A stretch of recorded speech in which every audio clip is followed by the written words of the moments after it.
Ladies and gentlemen, welcome to the English Daily Book Summary YouTube channel. In order to not stop learning, listen to an English book summary every day for free.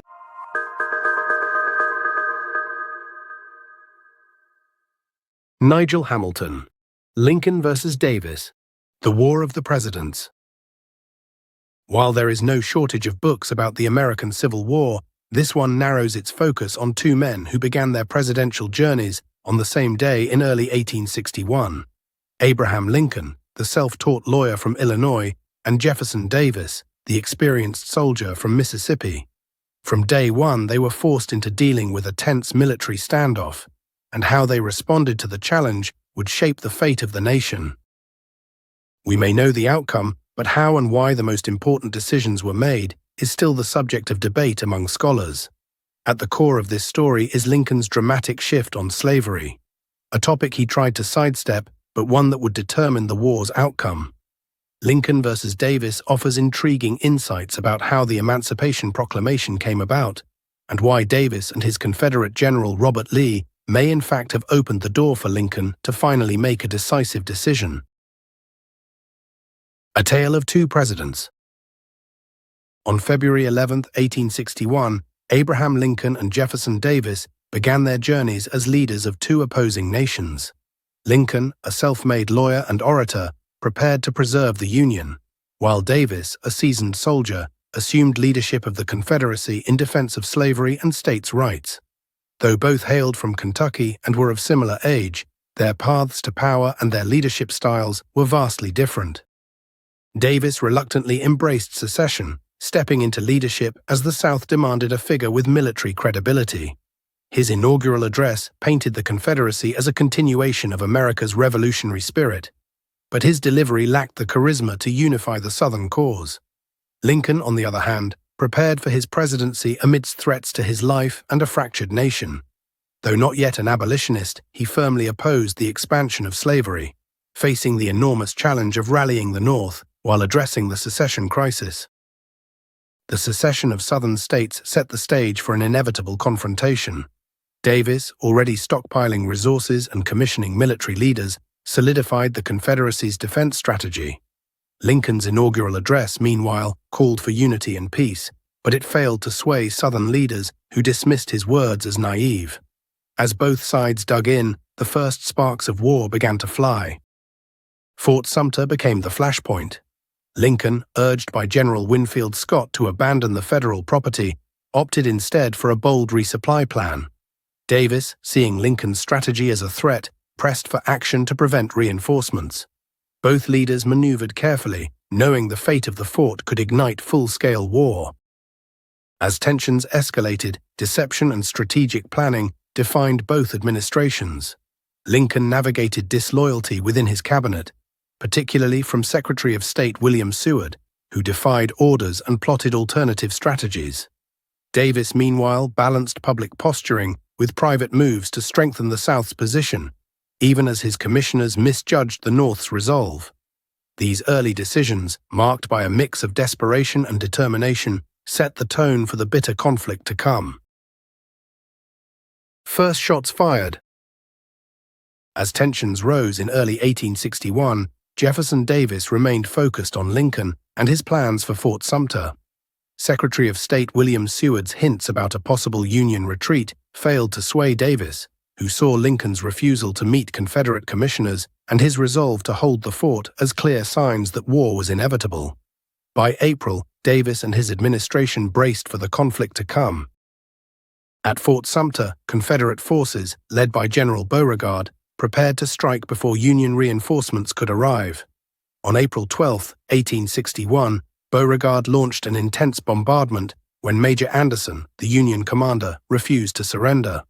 Although the initial attack barely damaged the fort's thick walls, a shift to incendiary tactics ignited fires inside, forcing Anderson to evacuate on April 13th. With the fort captured and largely intact, Davis claimed a symbolic victory, cementing Confederate control of Charleston Harbor. For Lincoln, the loss of Fort Sumter marked a turning point. The attack unified the North, transforming indifference into outrage. In response, Lincoln issued a call for 75,000 militia volunteers to suppress the rebellion, asserting his determination to preserve the Union. While his bold proclamation galvanized Northern resolve, it also had unintended consequences in the border states, where loyalties were divided. Virginia, initially opposed to secession, reversed its stance and joined the Confederacy after Lincoln's call for troops. The addition of this pivotal state strengthened the South in some ways, but also stretched its resources and defenses thin. Already the signs were increasingly pointing toward a long and grueling war. The capture of Fort Sumter and Lincoln's call for troops had set the stage. Davis, the soldier, and Lincoln, the politician, were now locked in a battle of leadership. As both sides braced for what lay ahead, the bloody conflict that would define a nation was officially underway. The soldier versus the politician. In the early months of the Civil War, Davis leaned into his strengths as a military man.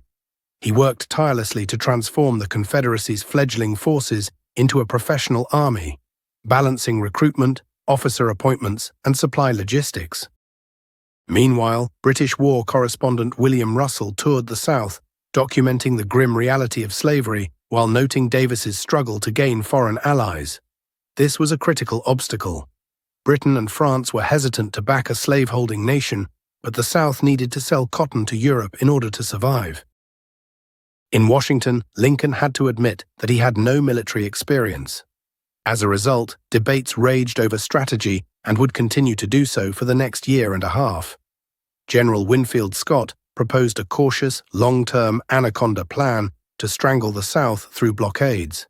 Lincoln, however, leaned toward a more straightforward push, ordering a march on the Confederate capital of Richmond. The decision divided his advisers as it placed immense pressure on an inexperienced Union army to deliver results. As Davis prepared for war, the Confederacy made a pivotal decision to move its capital from Montgomery to Richmond. The relocation solidified Virginia's central role in the conflict, but stretched Southern defenses dangerously. In preparation for the Union's advance, Davis fortified the area around Manassas Junction, strategically positioning troops. By July, both sides were bracing for their first major confrontation, with Davis gambling on coordinated counterattacks to repel Union forces. The resulting Battle of Bull Run, or First Manassas, unfolded in July 1861 near the Bull Run River, just 20 miles from Washington, D.C. Union General Irvin McDowell, leading 50,000 men, sought to outflank a smaller Confederate force of 20,000. Early Union advances seemed promising until Confederate reinforcements arrived by train, tipping the scales in the South's favor. The chaos of battle tested both armies, but Confederate General Thomas Stonewall Jackson's unyielding defense rallied Southern troops. By late afternoon, the arrival of additional Confederate reinforcements turned the tide decisively. The Union Army, inexperienced and hastily assembled, was routed, retreating in disarray to Washington in what became a humiliating defeat for Lincoln's administration. Which way forward? In the wake of the Battle of Bull Run, Lincoln set his sights on renewing the offensive to capture Richmond, while Davis hoped to continue his defensive strategy, prolong the war, and force the North to negotiate. Despite the rising stakes, both leaders avoided addressing slavery directly, keeping it sidelined as an issue for another day. But the debate over slavery flared in Missouri when Union Major General John Fremont, a prominent abolitionist, declared martial law and freed enslaved people owned by Confederate sympathizers. This bold proclamation brought cheers from abolitionists but alarmed Lincoln, who feared it would alienate critical border states like Kentucky. Lincoln ultimately ordered Fremont to rescind the Emancipation Clause, prioritizing the preservation of the Union over immediate abolition. While his pragmatism frustrated allies, Lincoln's approach reflected his belief that keeping the border states loyal was vital to the Union's survival. Davis, meanwhile, grappled with mounting challenges. By October 1861, many Confederate leaders wanted him to be more aggressive. They envisioned 50,000 troops crossing the Potomac River and taking the fight to Washington. Davis, though, didn't see it as a viable option. They had only 34,000 troops available, and the Confederacy had the advantage of making this a war of northern aggression. If the Confederacy was seen as the aggressors, it would make their case in Europe even more of an uphill battle. In Washington, Lincoln faced his own frustrations. General George McClellan, now General-in-Chief of all Union forces, proved more interested in consolidating power than launching offensives. His arrogance, including avoiding meetings with Lincoln and outright insubordination, drew criticism from Congress and the press. With McClellan stalling and the Union Army's progress halted, Lincoln's leadership came under increasing fire. As winter approached, both sides remained at an uneasy impasse, dealing with limited resources and political pressures. So much was in the balance, and there was uncertainty at every step. Little Napoleon. In November 1861, George McClellan, the pro-slavery Union general, confidently predicted he could capture Richmond by February 1862. In doing so, he proclaimed he could resolve the war while keeping the issue of slavery untouched. But once in command of the Union Army, McClellan proved to be a disastrous leader. He stalled, citing inflated estimates of Confederate strength and refusing to act without more troops under his control. While McClellan remained inactive, Confederate President Davis felt the effects of the Union blockade that was strangling Southern trade. Resources were also dwindling, military reinforcements were scarce, and the South's long-term prospects looked dim. Despite public displays of positivity and resilience, Davis faced mounting pressure to make real progress. By early 1862, Lincoln's frustration with McClellan boiled over. At a White House War Council, McClellan dodged questions about his plans, leaving the president and his advisers exasperated. Though Lincoln considered replacing him, McClellan managed to regain control, stalling decisions and exploiting Lincoln's own indecisiveness. As the new year began, Union strategy remained in limbo as the Confederacy regrouped. Finally, on January 27, 1862, Lincoln issued General War Order No. 1. It called for a coordinated Union offensive to stretch Confederate forces thin. McClellan, however, ignored the order and continued to push his own elaborate and risky plan, putting the Union's largest army on boats for an amphibious strike along Virginia's peninsula. Known in the press as Little Napoleon, McClellan had his supporters who backed the scheme, but many in the cabinet questioned its feasibility and worried that it left Washington undefended. The tensions continued into March, but protected by loyal generals, McClellan pushed forward with his Peninsula campaign. Unable to summon the will to replace McClellan, Lincoln continued to hope for the best. But what awaited was another disaster. Trapped on the peninsula. It was an impressive feat of logistics. The Union ferried over 120,000 troops to Fort Monroe, on the southern tip of the Virginia Peninsula. From there, they were to strike decisively at Richmond. But once again, McClellan hesitated at every chance. When a small Confederate force under General Magruder appeared, McClellan settled in for a prolonged siege at Yorktown, squandering his overwhelming numerical advantage and losing precious momentum. When the Union Army finally moved on, Confederate leaders Jefferson Davis and General Robert Lee leaned into psychological warfare. By projecting strength and exploiting McClellan's insecurities, they kept the Union general on edge and convinced he was facing more troops than there were. The Confederates ultimately lured McClellan into a trap at Seven Pines, near Richmond. Instead of pressing forward, he hesitated again, pleading with Lincoln for reinforcements, but showing little resolve to complete his mission and always staying far from the line of battle. For Davis, this marked a pivotal moment. General Lee's bold shift to a more offensive bait-and-switch strategy proved effective. The Union Army, despite its size, began to unravel. McClellan's retreat down the peninsula revealed his inability to adapt, leaving the Confederacy emboldened. By the time the 7 days' battles unfolded, Lee and Davis had turned McClellan's campaign into a humiliating withdrawal, trapping the Union Army on an area of the peninsula known as Harrison's Landing and positioning the Confederacy for a stronger defense of its capital. When Lincoln visited McClellan at Harrison's Landing, he confronted the general and his excuses. McClellan deflected blame onto Secretary of War Edwin Stanton and insisted he could still lead. Lincoln, however, saw through the bluster, recognizing McClellan's lack of aggression as a major obstacle. And yet removing him would risk political backlash, forcing Lincoln into a delicate balancing act. Meanwhile, Davis still faced his own dilemmas. Each victory renewed the calls for a decisive offensive blow against Washington. But the victories also came with heavy casualties and resources remained low. Davis also hesitated because he knew that an aggressive overreach could devastate the South's political position. So, while Lincoln debated what to do with McClellan, Davis was likewise struggling on how to capitalize on the Confederacy's hard-won gains. The defenders become the aggressors. In the early fall of 1862, Lincoln's challenges were mounting. On July 13th, he floated the idea of an Emancipation Proclamation as a tool to weaken the Confederacy. Secretary of State Seward hesitated, while Navy Secretary Wells supported the idea, seeing it as a way to undermine the South's reliance on enslaved labor. Finally, Lincoln was coming around on an effective strategy. In the Confederacy, Jefferson Davis was faced with the fact that after routing McClellan's army at Harrison's Landing, European interest in the South was growing.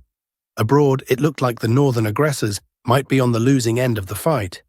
But at the same time, General Robert Lee, who'd been leading his troops to victory, was aggressively pushing a high-risk strategy to keep the momentum going and invade Maryland. Lee believed the invasion could force the Union into negotiations or even inspire Marylanders to join the Confederacy. Here, Davis made his fateful decision. Despite thin resources and leaving Richmond practically undefended, Davis allowed Lee to go ahead. Maryland didn't greet Lee's barefoot, hungry soldiers as liberators, and on September 17, 1862, the Battle of Antietam proved to be a horrendous bloodbath. McClellan had intercepted Confederate plans, so he was prepared. But he was again fooled by Lee's strategies and failed to capitalize, allowing Lee's forces to escape. Lincoln, however, seized the moment. The South had now become the aggressors. At last, here was the chance for bold wartime action. On September 22, 1862, Lincoln convened his cabinet to unveil the Emancipation Proclamation. Though divisive, it was a transformative decision, reframing the war as a moral battle against slavery. Effective January 1, 1863, the proclamation declared freedom for all enslaved people in rebellious states. This was the critical moment. Lincoln finally solidified his leadership, uniting a fractured cabinet and making slavery the war's central issue. Newspapers recognized it as a decisive blow to the Confederacy's cause. Redefining the war and the nation. For Jefferson Davis, the failure of the Confederate invasion of the North and Lincoln's bold emancipation move marked a turning point. Hopes that European powers would recognize the Confederacy vanished as Lincoln framed the war as a moral crusade against slavery, a cause European nations could not openly oppose without alienating their citizens. Lincoln's decision to issue the proclamation was both personal and strategic. For months, he avoided tackling slavery directly, fearing it could shatter the Union. But with the South relying on enslaved labor to sustain its war effort, he realized the issue could no longer be sidestepped. With military strategy floundering, he saw emancipation as both a moral imperative and a way to invigorate the Union's cause. Still, the response was polarizing. General McClellan, already critical of Lincoln, condemned the proclamation and even threatened resignation, further straining their relationship. By November 1862, Lincoln fired McClellan, signaling a shift in leadership and a renewed focus on decisive military action. This move, celebrated by the press, demonstrated Lincoln's resolve to align military and political strategy with the Union's evolving goals. Internationally, the proclamation was a diplomatic masterstroke. The South's dreams of foreign recognition dissolved, leaving the Confederacy increasingly isolated. Here, Davis revealed his lack of political understanding. He had the chance to counter Lincoln with a proposal for gradual emancipation, which might have swayed European opinion, but he chose inaction. This lack of adaptability revealed a deeper failure to address the Confederacy's growing vulnerabilities and signaled its inevitable decline. The moment Lincoln signed the proclamation marked a turning point, not just in the war, but in the nation's moral identity. He ensured that the fight for the Union would also be a fight for freedom, one that would determine the nation's identity moving forward.